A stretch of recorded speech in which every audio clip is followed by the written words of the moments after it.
Howdy folks, today let's talk about the Hifiman EF400 R2R DAC slash headphone amplifier. This thing is an absolute beast, a chunk of metal. I went ahead and pulled the cap off, the top, and just checking out the R2R array. That's the Himalaya chip right in the center there. Then we got resistors all around it, but I don't think those are the resistor array. I'm not entirely sure, but there's quite a few of them. And then there's two of those chips, probably one for each channel, with a ginormous amount of resistors everywhere, just to look at that. And this is like on a little daughter board, so I suppose if it broke or something like that, you could replace it. That's interesting.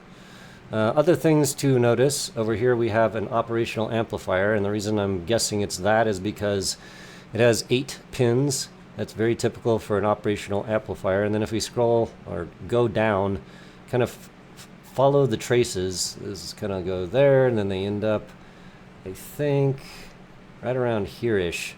It says DAC, XLR, ground, stuff like that. So very likely these R2R chips are going through this op amp, if not more.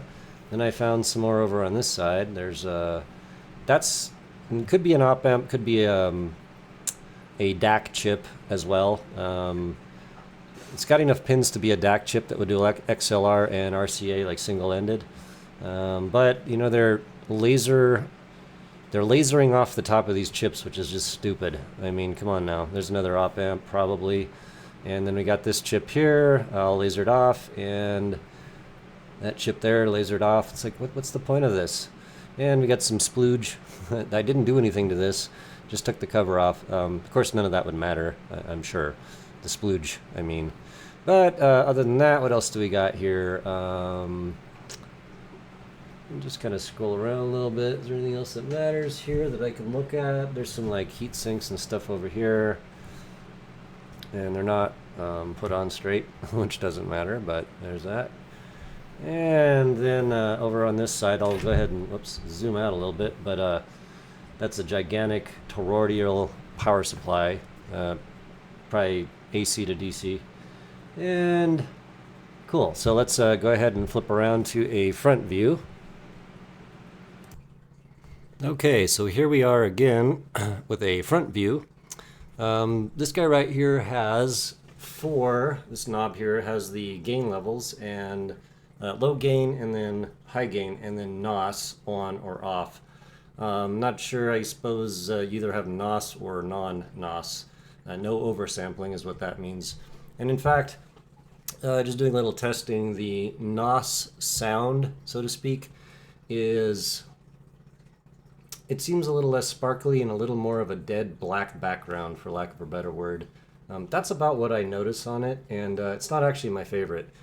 But I would imagine that this highly depends on your signal chain and the synergy between your headphones and this particular amplifier. So I'm going to talk about the elephant in the room right away on this guy right here. It's 4.4 watts, plenty of power, except for the headphone jacks on this are about 10 ohm output impedance. So given the rule of 8 times, you would want to have something, let's say if it's 10, you'd want to have something around 80 or above as an impedance for your headphones so that this won't affect the tonality. And it turns out the only thing I have that actually works in that aspect, and it barely works, is the Grotto SR80X. Thank you, Bucky, for sending me these. So I was able to at least test this thing. Now I did test it on in-ears, and I'll be dead honest, I don't have any in-ears that have a high enough impedance where this worked well with them. Essentially what it sounded like to me was a massive bass boost on this guy on all of my in-ears. Became a little bit bloaty and it's just not good. This is not designed for that. This is designed for big cans, probably planar. Hifiman makes a ton of planar headphones. Just to mention all that. So that's the elephant in the room. You can't use this with in-ears, really. That's my official position on that. People that do, well, I hope you like it. That's all I have to say. We got a nice little volume control here. It has no detents, but it stops there. That's like, low, and then we have high over there, so that it doesn't just keep spinning. It's not I don't think it's like resistor controlled or electronically controlled. I think there's a pot behind that, and I took a little look at it. Just other things though, we got our XLR over here. We got a 6.35 millimeter jack here, 4.4 and 3.5. So a ton of outputs, four outputs that you could use with this. And then if we flip around to the back, that shows you that we have balanced outputs, RCA outs, Type C in, and also old school USB type, what is that, B or something like that. So you could use either of those. So this is not an amplifier that you can run a preamp through, just to mention that. So in other words, this has to be a DAC, and then you can use the outputs on it to feed other stuff if you wanted to, but you can't do like a pass-through situation with another preamp or something like that, just to mention that.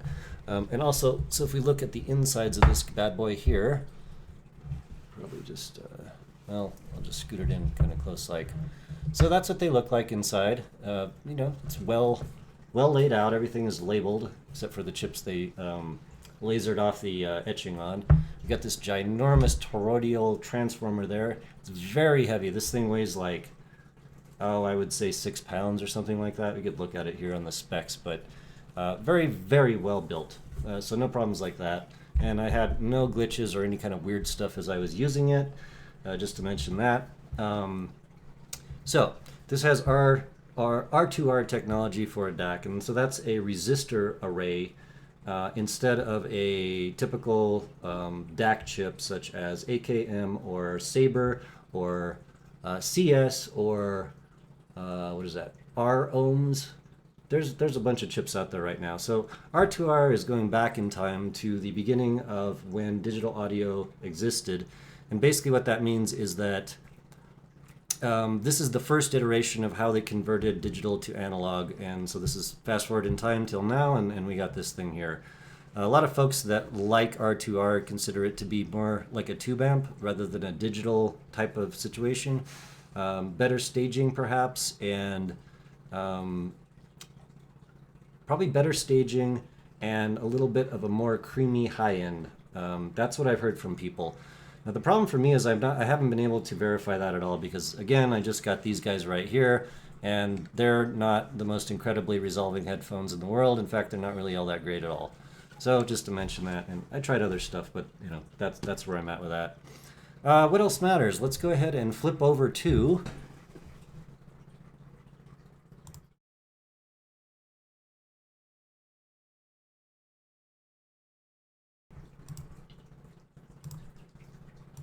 sorry about that. We're flipping over to Apos Audio's webpage. Thank you, Apos Audio, for sending me this for review.